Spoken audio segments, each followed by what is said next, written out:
Berapa resolution? 720.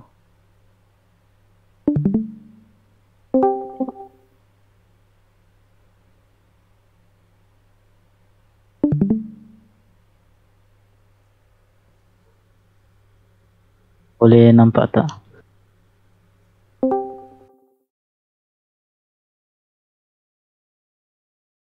Boleh kan? Oke. So,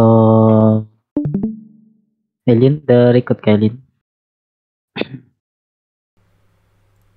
Dah.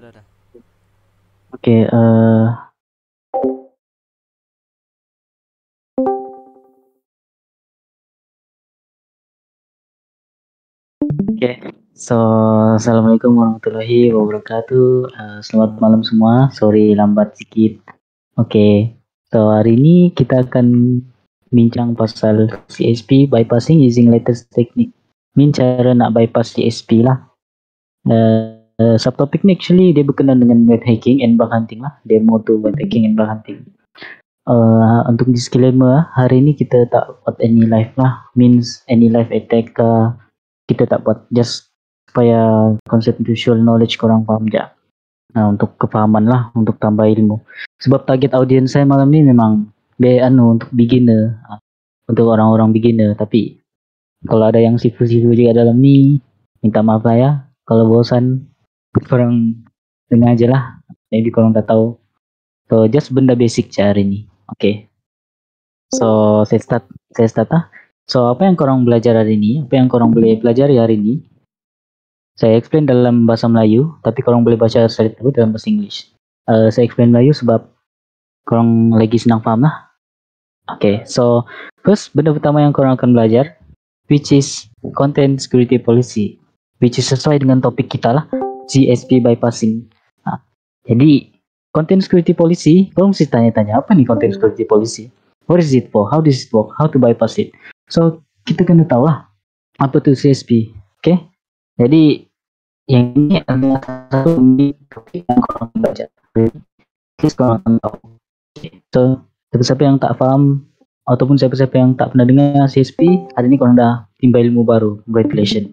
Okay. So nombor 2, XSS injection. XSS injection. Yang ini I think mostly orang dah tahu.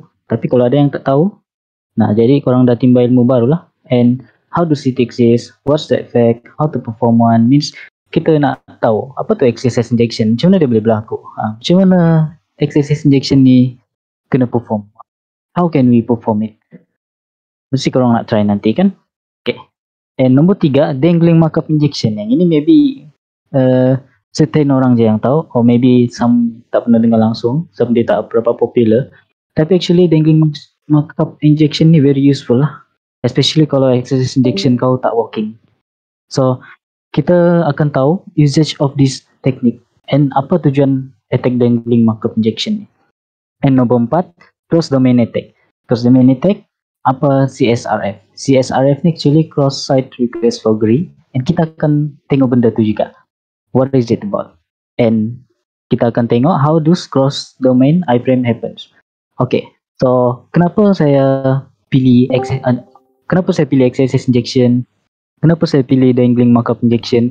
Kenapa saya pilih cross domain attack? Sebab semua attack ni dia ada dalam teknik bypassing CSP tu dengan with dangling iframe. Semua tu ada dalam teknik tu. Jadi kalau korang nak faham teknik tu, korang kena faham benda basic dulu. Macam kita sekolah. Kita tak boleh terus jump ke university kan. Kita kena belajar sekolah menengah dulu, belajar algebra dulu, baru kita boleh move on ke next level. Jadi kena fahamkan basic attack dulu lah, baru kita boleh tengok teknik tu. Okay. So now nombor 5, bypassing CSP with dangling iframe. Now you have to understand all the basic concept.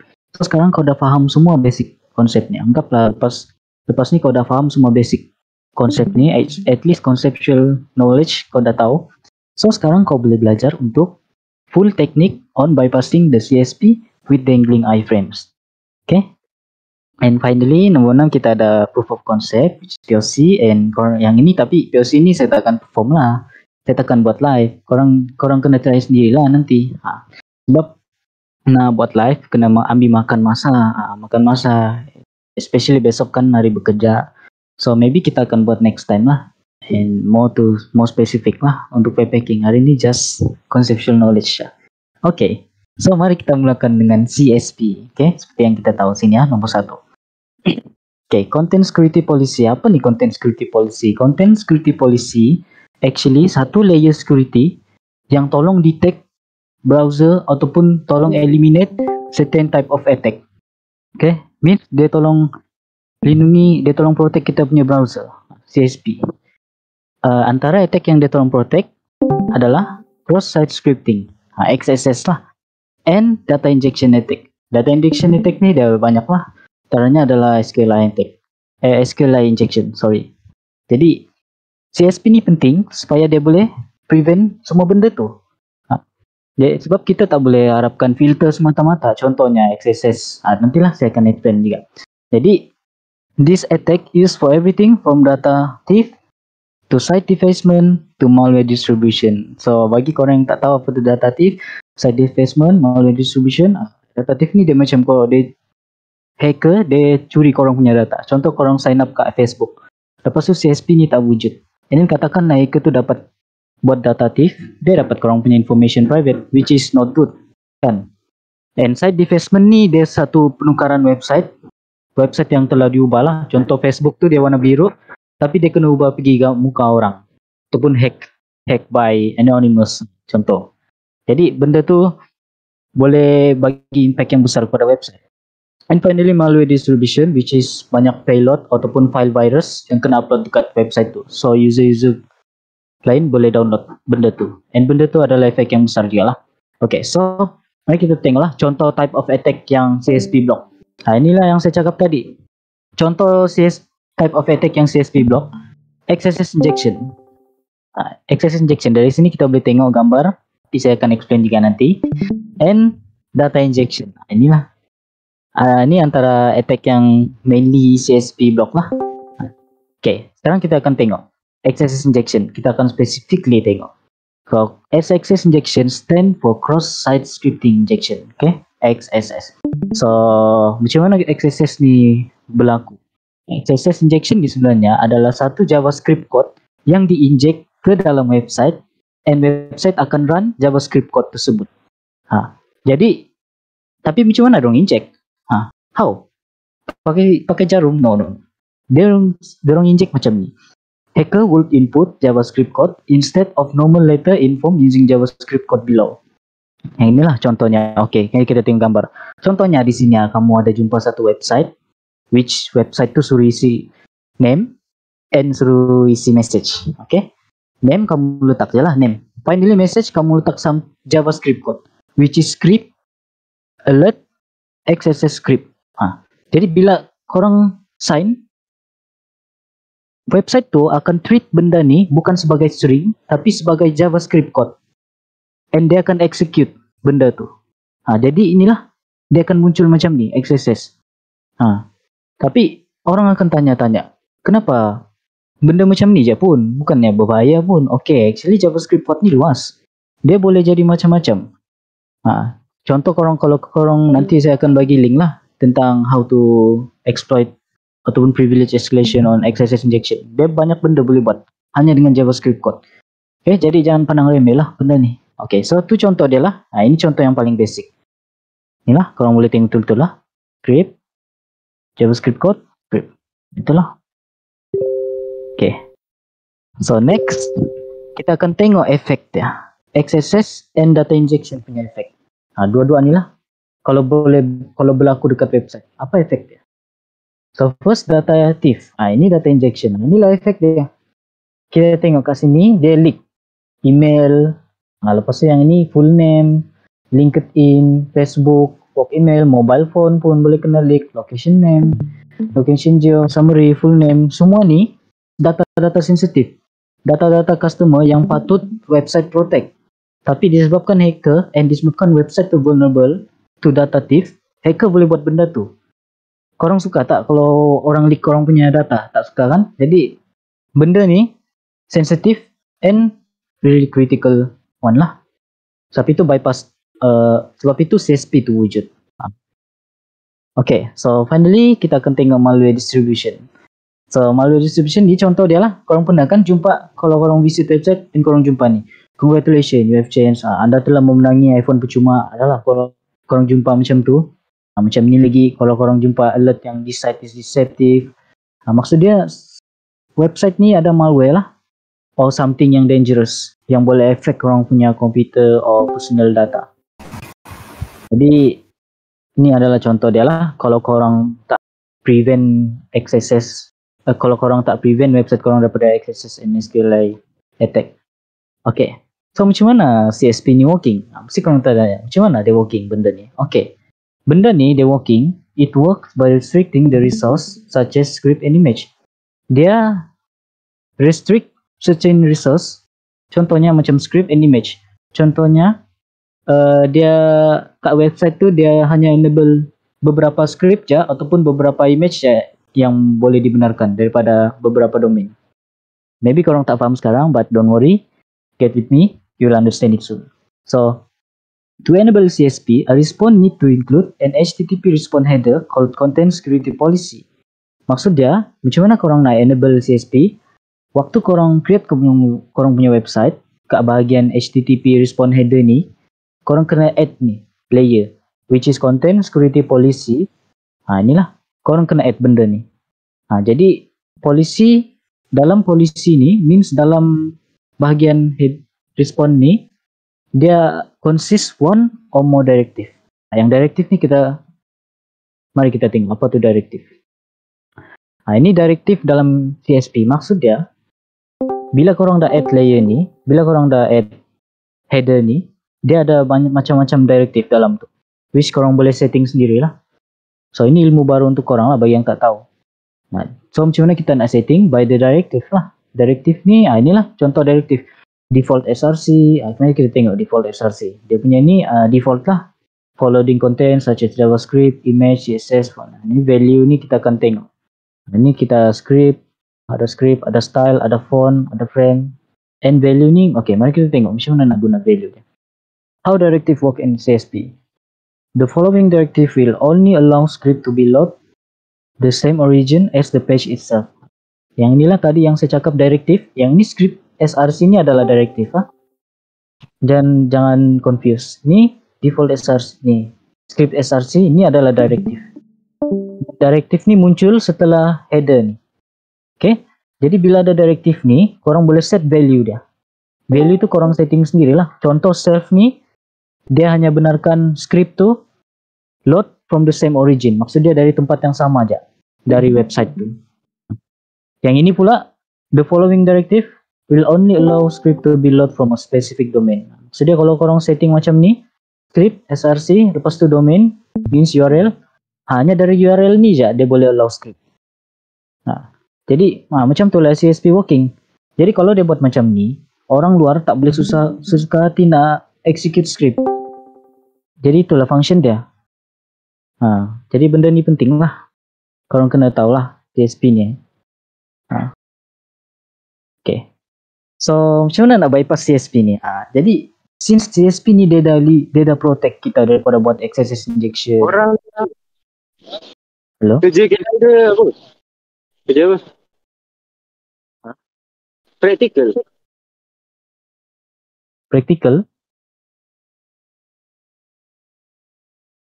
Hello? Siapa tu? Never mind. Maybe itu bukan mic kan? Okay. Mute je dia. Okay, so sambung balik. Macam mana nak bypass CSP? So CSP ni kira dia macam dah lindung kita punya website lah kan? Macam mana kita nak bypass benda ni? Ada banyak cara, tapi kita akan guna cara yang paling latest lah. Okay, seperti yang sesuai dengan tajuk dia, which is bypassing CSP using latest technique. Okay, so inilah, there's a lot way to know. Today we will use the latest technique, which is bypassing CSP with dangling iframe. Okay, but first, kalau korang nak tahu teknik tu, kena faham lah kan basic attack tu. Okay, antara attack yang kita guna, which is dangling markup injection. Okay, yang ini menarik. Dangling markup injection, kalau korang tengok, maksud dangling tu apa? Siapa yang tahu kat sini? Maksud dangling itu adalah bergantung. Bergantung. Kalau korang Google, translate pergi Melayu, bergantung. Jadi sebab itu kita boleh nampak sini, dia macam ada string kan. Yang ini HTML punya code. Dia bergantung benda tuh. Jadi apa maksud dia? This is very useful if you don't find any way to exploit anyway. To exploit XSS, but you can inject some HTML tag. Oke, maksud dia, kalau korang tak dapat exploit XSS injection, contoh dah kena filter by CSP tu, korang boleh inject HTML tag. HTML tag tu, tapi bukan HTML tag yang penuh, dia HTML tag yang incomplete. Works by injecting some HTML code there is in an unfinished state. Means benda tu belum habis. Such as RCC. Ini saya akan explain lah. Of an image tag and the rest of markup. Ini saya akan explain. Akan bagi contoh. Jangan risau. Cuma konsep dia sini, dia adalah satu HTML code yang tak complete. Mean dia bergantung benda tu. Okay. Jadi, mari kita tengok contoh example markup injection tu. Okay. Mari kita try inject an image tag with an open src attribute, source attribute. So ini adalah contoh payload tu lah, which is kita tengok kat sini ada anak panah, image src, and then dash, quotation, and https eval server. So kat sini kita nampak HTML dia tak complete. Sebab apa? Sebab ni lah, dia dekat kiri tu ada anak panah, apa nama dia? Saya lupa apa dia punya nama panggilan. Tapi dia macam anak panah lah. Anak panah ni lah yang korang nampak. Anak panah mengalah ke kiri. So ini incomplete statement. HTML punya code. Yang ini HTTP eval server. Ini adalah satu server attacker lah. Means hacker punya server. Jadi bila code ni kena inject, the code between injection point means code sebelum between injection point ni and the next double quote ni will be sent to the remote server. Means double quote tu yang ini dia akan send ke remote server. Maybe korang tak faham, tapi dia macam ni lah. Mari kita tengok contoh dia. Yang ini contoh dangling markup injection. Tak complete ke? Image src, lepas tu ada ni URL eval server. Bila korang inject ni, maka code ni dia akan run dan dihantar ke server. Bila dia dihantar ke server, token akan muncul, which is a CSRF token lah ni. CSRF token. And token CSRF ni actually classified and private lah. Dia tak boleh kena expose ke hati. Tapi disebabkan korang buat macam ni, dangling markup injection, incomplete HTML code, dia akan muncul satu token disebabkan code tu dah dihantar ke server. Eval server tu lah. Maybe korang tak faham, tapi tak apa. Kita just keep going, insyaAllah korang akan faham soon. Okay.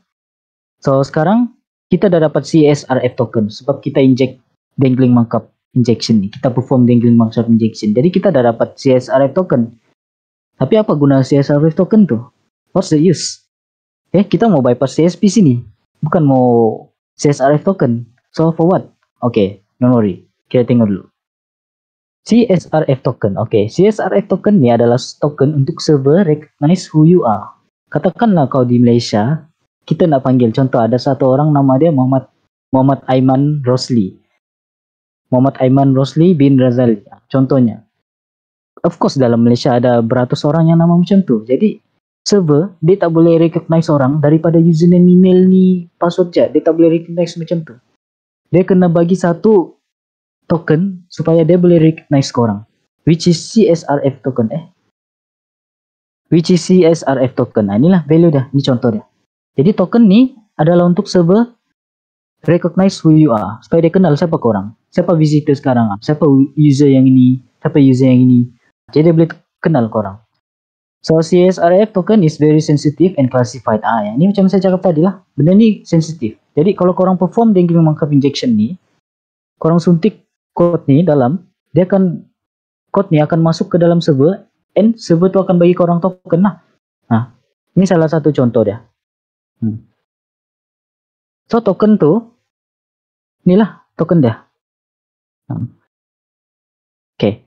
And token ni actually they generated in form of pseudo random number generator. Yang ni tak penting lah. Cuma kalau korang go further with cryptography, korang boleh google lah apa tu pseudo random number generator. Dia some kind of math operation supaya CSRF token tu terbentuk. Okay. So inilah. Dua ni related, okay? Dua ni related. Korang kena tahu ni. Ingat. Tapi tak apa, nanti saya send slide ni juga. Kalau korang nak refer balik. Okay. Hopefully semua faham lah sini. Alright. So sekarang kita akan tengok lah CSRF tu. Cross Domain Attack Preview. Ni kita akan tengok. Macam mana Cross Domain Attack tu boleh berlaku. Inilah dengan CSRF token tadi. Jadi hacker tu boleh menyamar jadi korang. Bila dia menyamar jadi korang, dia boleh dapat akses ke site tu. So itulah nama dia CSRF, Cross Site Request for Grey Attack. Korang nak belajar lagi tentang attack ni, maybe kita boleh buat kelas lain. Okay, kalau korang nak belajar lebih mendalam lah. Cuma hari ni just conceptual knowledge je. Sebab dia berkenaan bypass CSP, bukannya CSRF. Okay. So benda ni related semua ni. Alright. So next, kita move on to cross domain iframe. Yang ini penting, korang kena tahu. Sebab dalam teknik untuk bypass CSP nanti, dia ada related dengan cross domain iframe. Okay, jadi korang kena tahu lah how this thing work. Okay, saya dah buat satu gambaran kat sini. Maybe gambaran ni sedikit confusing, tapi insyaAllah saya akan explain. Okay, dia macam ni. Ni, segi empat besar yang kat luar ni adalah www.domain.1.com. Means site utama lah. Site utama. Lepas tu, korang letak satu iframe.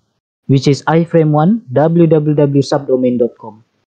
Subdomain tu means sub dah. Dia punya sub, macam mana nak sebut? Means website, bukan website utama, tapi some part of website subset dia lah. Okay. So, korang letak satu iframe sini. Lepas tu, dia jadi macam ni. Okay, apa ni sebenarnya? Okay, macam ni lah. Ni, www.domain.1.com, dia buat satu iframe. Which is www.subdomain.com. Tapi kalau subdomain ni nak akses balik domain ni, domain utama ni, tak boleh. The browser is not gonna let you do that. Jadi, cara dia, kita buat lagi satu iframe, kita embed lagi satu iframe, which is iframe 2, containing www.domain.1.com, which is this. Kita buat lagi dalam dia. So, kita dapat perform cross-domain communication. Faham kah? Kalau tak faham boleh cakap apa sekarang? Kalau tak faham boleh cakap, silakan tanya. Okay? Dia macam ni. Inilah. Domain utama ni, lepas tu dia ada satu iframe. Iframe dia subdomain. Tapi subdomain ni tak boleh akses balik domain ni. Disebabkan dia tak boleh akses, kita buat lagi satu iframe 2 dalam subdomain tadi. Kita embed lagi satu iframe. And iframe 2 ni containing www.domain1.com. Macam tu. Jadi, you have successfully perform a cross-domain communication. Faham kah? Faham kan? Kalau tak faham, it's okay. Kita boleh refer balik. Okay? Tapi konsep dia simple je. Subdomain ni tak ada permission untuk access domain 1. So, subdomain ni, yang iframe 1 ni, dia buat lagi iframe kedua. Which containing www.domain1.com. Dalam iframe 2 tu. Itulah. Okay.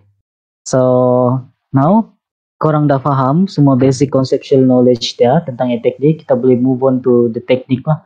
Since korang dah faham benda tu. Okay. Jadi, saya repeat balik. Yang ini korang kena faham. Very simple je actually. Cross-domain communication.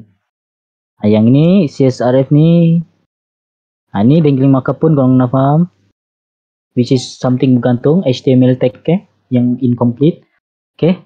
Hopefully korang dah faham semua tu. Marilah kita move on to the technique.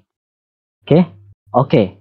Teknik ni latest lah. Which is 14 Jun 2022. Actually saya nak present ni waktu first lagi. Bulan lalu kot. Bulan lalu. Tapi baru hari ni ada masa untuk present. So. Okay lah. And teknik ni discover oleh Gareth Hayes. Bagi yang tak kenal siapa ni Gareth Hayes, korang boleh tengok Twitter dia lah. Ni. Twitter dia. Dia adalah seorang security researcher from Portswigger. Oke. So dekat sini korang nampak gambar bergantung yang nanda iframe. Korang faham dah maksud dia apa kan? Dangling ni bergantung, iframe lah. Tadi cross domain iframe yang ini. And dangling ni inilah yang bergantung. So hopefully korang dah faham lah. Maksud gambar ni pun korang dah faham. So insyaAllah korang boleh faham tekniknya. At least the conceptual knowledge. Alright. So let's go. First step, korang kena perform dangling markup injection without image source directive. Ini bukan kena lah. Ini saya just letak ni supaya korang faham. Okay. Korang dalam case ni, korang boleh perform dangling markup injection tanpa menggunakan image SRC directive. Sebab tadi, contoh dangling markup injection kita, ni kan? Ni contoh dia. Korang boleh perform tanpa ni, percayakah? How? Kita akan tengok how. So, kita baca. From Chrome 97, dangling markup injection technique no longer work. Yang ini untuk bypass CSP lah. Chrome 97 ni latest update. So, dangling markup ni, yang bahagian untuk image source ni, dia dah tak menjadilah. Means dah kena patch, kena update. So, benda ni no longer work. Tapi tu kita kena cari teknik baru. Okay. So si Gareth Hayes ni pun, dia pun try lah cari teknik baru. Tapi bila dia try different attribute and CSS based animation pun dia try, semua gagal. Untuk bypass protection ni lah. Sebab dangling markup injection ni dah tak boleh kena pakai. So Gareth Hayes ni pun try hard untuk bypass CSP tu, tapi semua fail. So, in conclusion, all tricks of bypassing CSP using dangling markup injection won't work on the latest update of Chrome 97.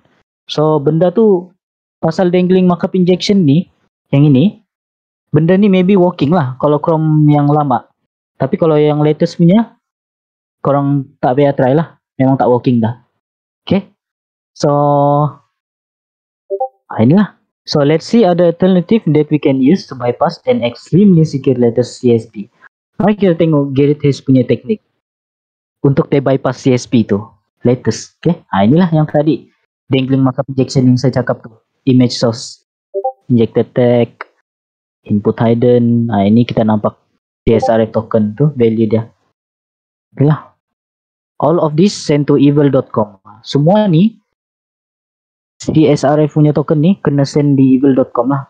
Means website hacker tu. Tapi teknik ni useless sudah. Tak working. Jadi, so first, second, korang kena start Hackability Inspector. Okay, yang ini nanti saya akan provide lah.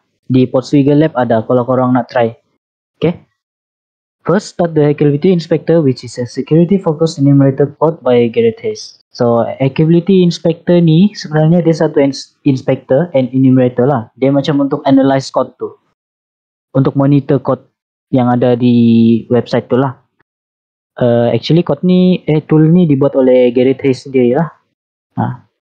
So, then begin to analyze the inner working of iframe. So, dalam case ni, si Gareth Hayes ni dia analyze tentang proses iframe.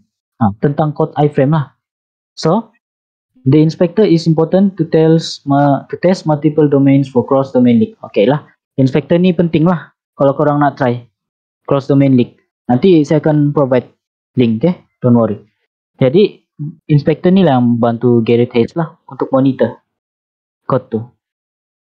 They analyze working of iframe lah. They're more focused to iframe. Okay. So, number 3, ini yang seperti yang saya cakap tadi lah. Cross-domain iframe issue. So, first, korang kena add the first iframe and inside that instant, add another iframe. Macam yang saya cakap tadi. Korang kena add iframe, lepas tu dalam iframe tu, korang add lagi another iframe. Jadi, below is an example of iframe name test. Inilah. Iframe name test. Korang kena add lagi another iframe. Macam yang saya cakap ni. Okay, jangan confuse. Nanti korang boleh baca balik. So, dari parent iframe tu, means iframe yang pertama tadi, yang cross domain, inspect the cross domain window with the following input. inspect the cross domain window means korang inspect cross domain iframe yang kena add tadi tu, and korang akan nampak input ni, X content window, and result dia, the inspector show the name of the iframe as test. Dia akan nampak macam ni lah, test. The inspector nampak test. Jadi maksud dia dekat sini, cross domain iframe tu dia boleh discover iframe name attribute, means nama iframe yang lain. Dia boleh discover. Dekat sini seem suspicious sudah. Jadi si Garrett tu dia macam, ni suspicious ni. Kenapa pula cross domain, even though this is a cross domain, kenapa pula dia boleh tengok nama kan dari inspector tu? Jadi kat sini suspicious sudah. So move on. Okay, sorry actually dari sini kita dah boleh tahu nama dia. So kita boleh determine lah kalau nama tu exist or not. Korang guna aja code ni. If type of X content window dot my name equal to object, then the window name exists. Else the window name does not exist lah. Jadi korang boleh tanya yes or no question lah on the name attribute of any cross domain iframe. Mana-mana cross domain iframe korang boleh check lah nama dia. Tapi actually benda ni okay, tapi benda ni tak membantu untuk bypass CSP lah. Dia just boleh check nama cross domain iframe je. Okay. We might can determine if the name exists or not by asking yes or no question, but our main goal is to bypass the CSP. Ni lah yang saya cakap tadi. Maybe kita boleh tengok nama dia lah, but main goal kita untuk bypass CSP. Okay, so mari kita tengok apa yang kita boleh buat next. Change the location of the iframe to about blank. Okay, so once korang dah buat cross domain iframe yang ni, add the first iframe and instead add another iframe.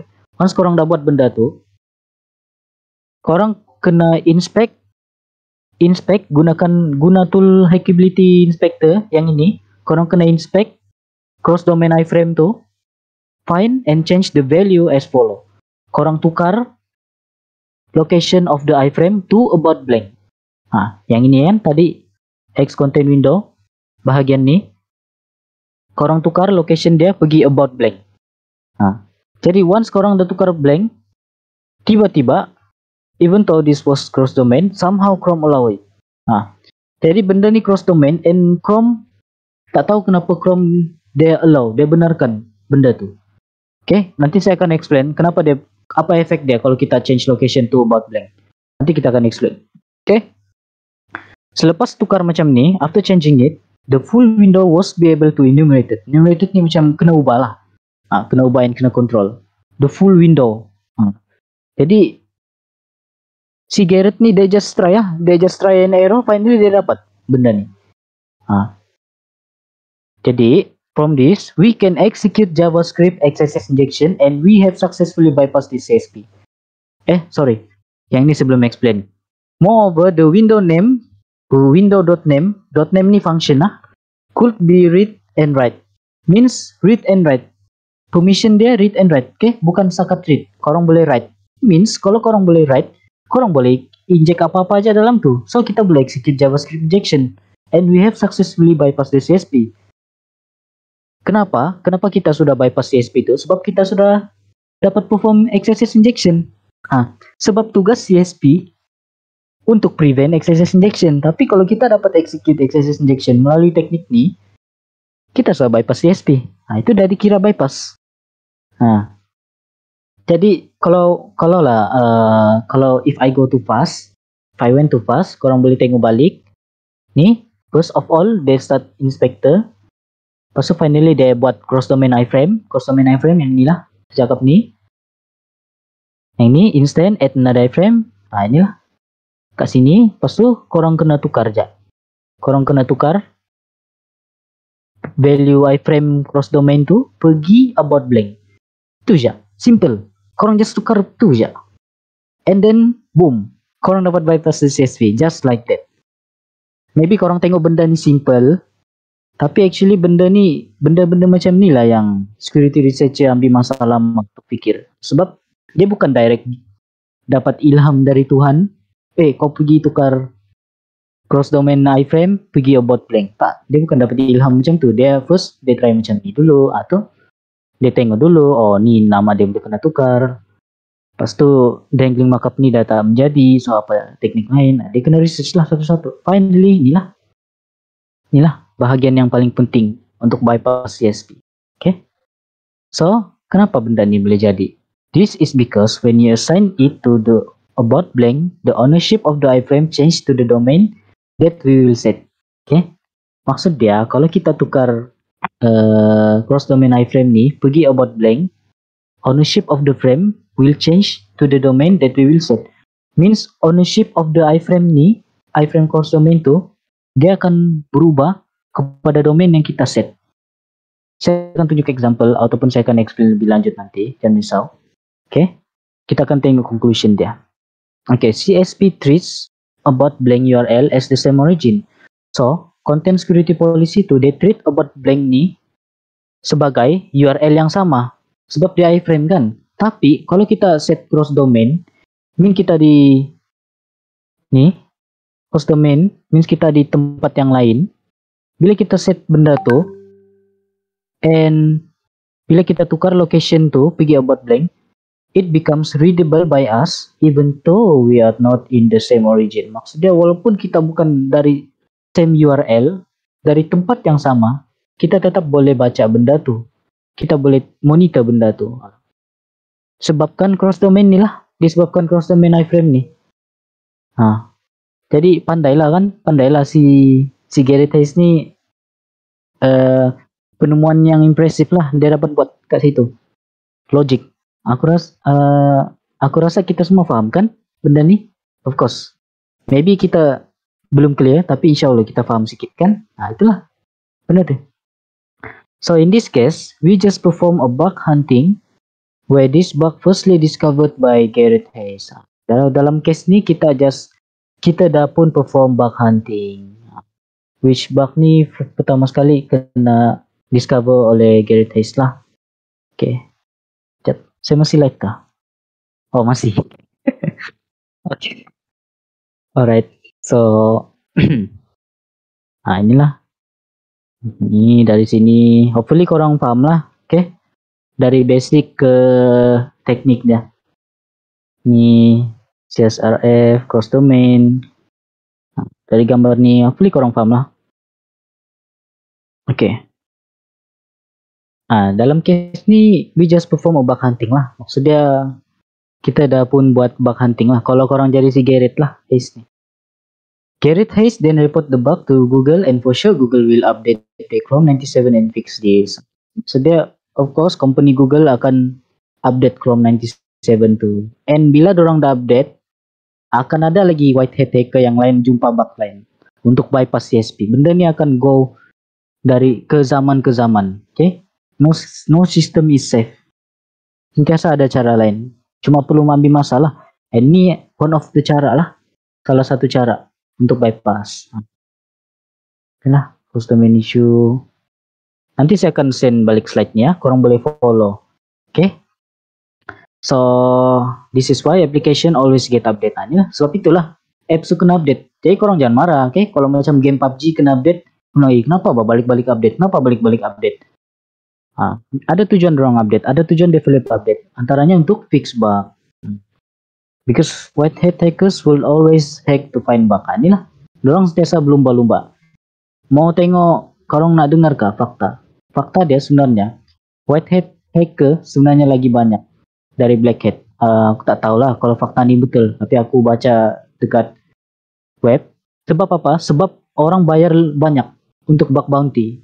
Satu bug bounty je maybe boleh dalam. Ada yang pernah buat bug bounty kat Instagram orang India. Saya tak tahu siapa nama dia. Tapi dia dapat 75,000 USD dollar kah? Ke 45,000 USD dollar. Dia banyak satu bug je. Jadi now you know how exactly they do it. Inilah jalan cerita dia. Macam mana dorang buat. Bukan dorang suka-suka aja dapat ilham dari Tuhan. Dorang just buat research satu-satu. Semua ni dorang research. Try and error. So interesting, right? Wanna be like them one day? Kalau korang nak jadi white hat hacker, disarankan lah. So white hat hacker ni masuk. Okay, so kat sini saya ada standby lah. Proof of concept POC untuk korang try lah. Kat sini ada labs, ada solution, ada exploit, ada tools. Okay, which is Podswiggle lah. Bagi yang tak tahu apa tu Podswiggle, korang boleh Google sekarang. Okay, Podswiggle ni satu website academy lah, website hacking academy yang sangat latest and sangat bagus lah untuk korang belajar. Okay, macam-macam ada dalam tu. Podswiggle provide lab for you to bypass the CSP using dangling iframe. Ni teknik yang kita tengok hari ni, korang boleh try lah. Try kat sini, link ni. Saya takkan perform lah, okay? Sebab kalau nak perform memang lama lah kan. Kita tak nak buazir masa. Kita just fahamkan ke orang je. Fahamkan, jadi semua orang boleh faham. Nanti semua orang boleh try. Kalau tak faham, boleh tanya lah dekat chat nanti. Okay. Yang ini exploit lah. Exploit untuk soft lab tu. Jawapan. Ini nanti akan diberi juga. Dalam link ni akan diberi. Jangan risau. Okay. So, sekejap. Mari kita tengok code dia. So, dekat sini kita tengok function CSP bypass. Yang inilah. Cross domain iframe tadi, load location tu dia tukar pergi buat blank. Jadi bila dia tukar pergi buat blank, dia dapatlah bypass tu CSP. Chrome allowed it. Chrome benarkan benda tu. Yang ini resource lah. Kalau korang nak resource, ini nanti saya send dekat grup chat. Podswiggle bypass, ni hackability inspector, dangling iframe. Yang ini online resource learning lah. Yang ini resource kalau korang nak belajar tentang dangling markup injection. Okay. Sebab maybe ada kat sini yang pro betul kalau access injection bukan main bro. Tapi dangling markup injection apa tu? Tak pernah dengar. Jadi korang boleh belajar lah. Belajar benda baru. Try. And Podswiggle web security, cross-site scripting. Ini bagian cross-site scripting lah. Access injection. Ini korang boleh try. Yang ini JavaScript lah. JavaScript penting ke? Korang kena belajar programming tu. Walaupun aku tahu benda tu memang susah and benda tu annoying. Especially kalau JavaScript memang annoying. Okay, jadi tapi korang kena belajar lah for your own good. Sebab kita tak boleh expect tools semata-mata. Kita tak boleh expect PLC orang lain atau CV semata-mata. One day kita kena bangun and find our own expert juga. Korang kena start belajar programming. Banyak orang cakap, jadi hacker tak penting pun belajar programming. Salah. Sebenarnya jadi hacker penting. Programming lah paling penting kalau mau jadi hacker. Kau mau jadi hacker tapi kau tak faham code ni semua, how? Kan? Maybe boleh lah kalau untuk script kiddies pakai tools, boleh lah. Tapi programming ni penting. Jadi go to this website and learn JavaScript lah. Belajar JavaScript. Okay. Yang ini apa nih? Cross-site scripting. Yang ini test lah untuk lab. Untuk korang try XSS injection. Actually korang nak try XSS injection dekat DBWA pun boleh. And Elite Ghost Academy Hacking Class, ini saya iklan lah kan. Kalau korang nak belajar lagi hacking, korang boleh visit lah website Elite Ghost. Kelas hacking kat sana. Sekarang ni ada 2, satu dari Kiro and satu dari saya sendirilah. Tapi saya bukan explain web app. Saya social engineering. Web app akan ada member Elite Ghost yang buat. Stay tune je. Okay? Kat Elite Ghost ni, yalah masing-masing ada kepakaran masing-masing. Okay, jadi bagian web app tu nanti akan ada kelas terdekat. So stay tune, okay? Kalau korang nak bug bounty, cari duit, boleh ikut kelas web app nanti. Okay? Alright. So I think that's all lah for tonight. Thank you for listening and barakallahu semua. Okay. Sekarang alright. So maybe CVMU Complex boleh bagi apa ni? Boleh bagi komen lah. Okay, yang lain ada nak tanya soalan tak apa-apa? Tanya dulu soalan. Tanya dulu soalan. Bagi kau. Tanya soalan tentang semua ni. Okay, ni soalan aku lah. Macam mana CSP ni boleh berhubung dengan apa kaitan CSP dengan access injection Okay, macam mana? Apa kaitan dia? Access injection ni satu teknik attack yang kita boleh buat. Tapi disebabkan ada CSP ni, dia intercept, dia potong XSS ni supaya XSS ni tak boleh dilakukan di website tu. Means dia filter lah. Dia filter benda tu. Jadi tanpa CSP, XSS injection ni boleh dilakukan di mana-mana. Kalau CSP ni dah wujud, tapi itu penting dia CSP, tapi itu dia related. Oh, ini kira macam mode filter lah untuk Filter. into different XSS injection. Oh, okay, faham. Yes. Okay, faham. Alright. P- Ada lagi yang tanya? POC tak berapa faham POC. Okay, POC tak berapa faham sebab korang belum visit lagi website. Okay? Korang kena visit lah website tu and korang perform lah attack. Kalau boleh saya nak tunjuk, tapi kalau saya tunjuk memang lama lah. Memang lambat. Jadi korang kena try sendiri, okay POC? The rest faham? Faham sikit lah. Ada lagi yang nak tanya? POC ni dia untuk lab lah. Lab, okay? Lab untuk korang try sendiri. Teknik ni. Ada apa-apa lagi yang nak tanya? Tanya aja kalau tak paham. Jangan malu. Rugi kita geng kalau nak tanya. Tanya aja kalau nak. Maybe ada yang kurang jelas kak di markup injection kah? Tanya. Kalau tak ada, alright. Kalau tak ada, si FUMI kompleks boleh bagi komen lah. Atau ada additional info tentang ni. Okay, Assalamualaikum warahmatullahi wabarakatuh. Jadi apa yang saya terangkan ni adalah satu teknik yang mana kita buat pertahanan daripada kena serang dengan SSS. Mungkin sekarang korang ada yang baru belajar tentang website, dorang belajar SSS, SQL injection. Sebenarnya SSS ni dia ada protection dia yang kita kena lepas sendiri. Salah satu protection dia adalah CSP. Jadi macam mana kita nak lepas CSP tu, macam mana yang Raiden kata lah. Jadi kita kena tengok untuk benda-benda yang macam ni. So antara beza hacker biasa, hacker yang baru ni dengan hacker yang expert ni, dia study benda tu lebih mendalam. Contohnya macam dia kata CSP ni kan, ada protection dia, macam mana dia nak bypass. Mungkin dia guna same site, dia boleh guna cross origin, itu dia bypass dia. Dan apa yang Raiden buat ni sebenarnya dia dah capai satu level lain lah. Yang mana dia buat research dia sendiri. Itu beza dia. Dan dia kata kita kena faham bahasa programming. Itu antara basic yang kita ada sebelum kita nak pergi kepada next level. Okay, then since dah ada programming tu, banyak benda lah kita boleh buat.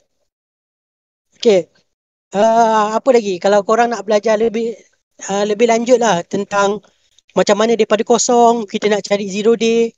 Tapi itu bahagian tu saya ada buat, tapi saya tak ajar untuk semua orang lah. Yang lepas dia ada. Jadi bila kita belajar tengok kod, macam mana kita nak bypass kod ni, dia akan ada exam dia. Exam dia panggil OSWE. So daripada OSWE dia harga dia lebih kurang dalam 6,000 ke 7,000 lah sekarang. Jadi kalau korang ada benda tu, korang boleh cari korang punya zero day sendirilah daripada kita belajar exam tu. Dan orang sanggup hire korang untuk benda ni. So permulaan je daripada CSP ni satu yang bagus lah. Kalau nak cakap pasal pengalaman, saya ada buat untuk bypass CSP ni untuk satu company telco yang besar lah. Masa tu ada daripada EG2, nama dia Kaizen. Kaizen ni dia pakar dalam bab SSS dengan bypass ni semua. Jadi dia tanya saya siapa boleh pass benda, dia akan kata dia akan belanja pizza. So saya tu buatlah juga. Buat tak sampai sejam terus dapat buat CSP bypass. So saya yang dapatlah benda tu. Boleh tengok dekat WhatsApp. Dapat pizza aja. Okay, CSP ni ada tak dia punya source code dia kita boleh kaji? Source code? Ada? Okay, nanti share. Nanti saya akan share semua. Jangan risau. Okay. Cun. Dia lagi baik kalau kita ada lab kita sendirilah. Kita buat CSP kita sendiri dan kita bagi vulnerable untuk SSS. Jadi siapa yang lepas tu lepas lah. Itulah. Dan korang kena, since korang dah belajar CSP ni, macam mana kalau aku bagi korang satu task yang mana korang kena buat satu tools yang boleh lepas semua CSP. Rasa boleh tak? Nak belajar boleh, korang pun boleh bincang bersama lah. So nanti korang akan ada satu tools yang korang buat sendiri. Korang pun boleh test untuk korang punya kegunaan masing-masing. Boleh untuk cari bug bounty. Maksudnya, tools tu dia first dia check cross origin ataupun tak. Tapi ini PSP, cadangan aku lah, kena buat CSP. pasal Lepas tu dia check untuk header checking lah, semua header checking lah. kalau kita nak So, test kalau korang tools, nak belajar programming, nak improve programming, nak improve dengan typecasting, kena buat semua tu lah. Ada soalan? Soalan. Tadi. tapi kalau cadangan aku lah, kena buat lah khas website untuk CSP untuk test tool kan. Best juga idea ni kan. Rasanya ada lah. Aisyah, ni korang nak bincang mana-mana kan? Contohnya, macam ni aku cakap macam ni. Kalau korang nak improve satu skill dalam satu bidang,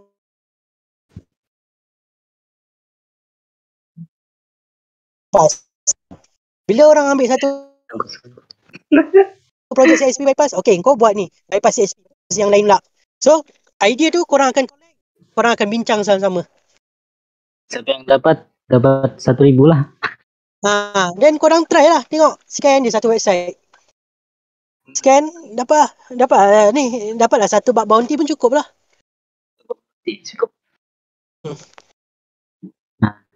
Ada lagi yang nak tanya aja kalau tak faham. Hopefully korang belajar something lah. Benda ni actually ilmu rare. Ilmu ni rare actually ya. Sebab usually sharing sebelum ni just simple kan. Kali ni dia advance lah.